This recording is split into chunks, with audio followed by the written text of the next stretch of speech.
Hola, ¿qué tal amigos de Ver TV Noticias? Nos encontramos con Carlos Valero, él es politólogo y vamos a conversar sobre el tema de la reunión del ALBA aquí en Venezuela, donde se desprendieron varias cosas, entre ellas pues se creó un grupo de facilitadores que ayudaría a mediar en el conflicto Venezuela-Estados Unidos y entre una de las peticiones que se hace es derogar el decreto que emitió Estados Unidos contra Venezuela, pues contra el Sí. gobierno venezolano. Bueno, lo primero es que el grupo, digamos, el famoso país ALBA, Alternativa Bolivariana para las Américas, no es homogéneo en su composición ni tiene una sola visión que ha logrado imponerse en política interna ni en política externa.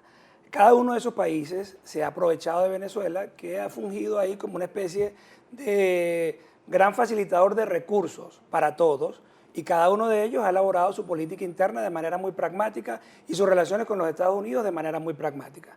Vamos al ejemplo de Ecuador. Los ecuatorianos mantienen su economía dolarizada, mantienen su relación con los Estados Unidos, digamos, muy armónica, su relación con el mundo empresarial y con el pragmatismo económico perfecto. Y te doy un solo ejemplo.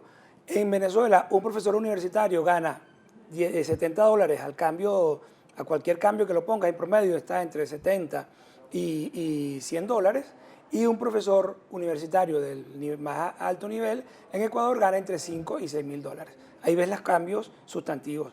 En el caso de Bolivia, bueno, los bolivianos, cuando comenzó todo este proceso, tenían unas reservas internacionales que no llegaban a los 1.800 millones de dólares, y hoy tienen unas reservas internacionales de 22 mil millones de dólares. En fin, esos son cuentos distintos. En el caso de Fidel Castro viene acá básicamente a decirle a Maduro, Raúl Castro viene acá básicamente a decirle a Maduro, bueno, Maduro, no me eches a perder mi fiesta con Obama. Vamos a ponerle un poquito de orden a esto, porque mi rumba con los gringos va funcionando muy bien. Entonces, esto del ALBA es mucho ruido y pocas nueces.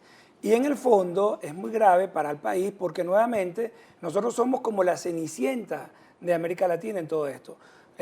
Como decía mi abuela, somos claridad para la calle y oscuridad para adentro. Eso es un poco lo que está ocurriendo. Porque fíjate, en medio de esta cumbre, el gobierno de Guyana viene y declara que Venezuela no debe tener ningún interés sobre el Esequibo, que ya esa disputa debe ser olvidada por Venezuela.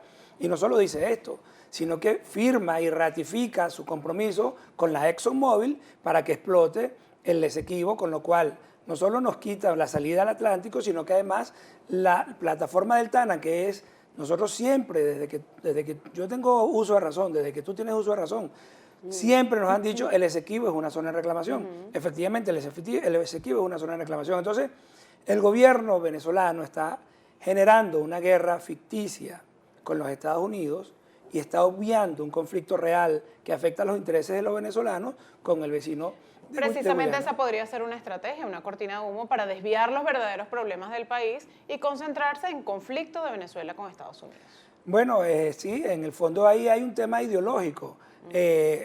Los Castro siempre han estado comprometidos con Guyana y el CARICOM para ayudarlos en su salida en su conflicto con Venezuela.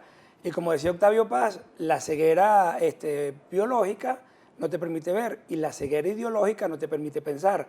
Y en este caso yo prefiero pensar que el gobierno de Maduro sufre de una ceguera ideológica, para no decir que están cometiendo una traición a la patria deliberada al permitir que se entregue nuestro territorio. O sea, yo prefiero pensar, por el bien de todos los venezolanos, que hay un tema ideológico detrás de lo que ocurre con Guyana, y no que hay unos intereses oscuros en donde se pusieron de acuerdo para que explotaran nuestra plataforma del Tana.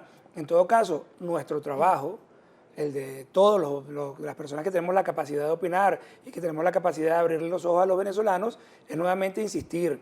El tema de Guyana es clave y nosotros no podemos permitir que ningún gobierno entregue lo que es de todos los venezolanos, bien sea por ceguera ideológica, por estupidez o por intereses oscuros. Muchísimas gracias, Carlos Valero, conversando sobre otro tema importante para los venezolanos. No olvide revisar todas las informaciones en vertvnoticias.com.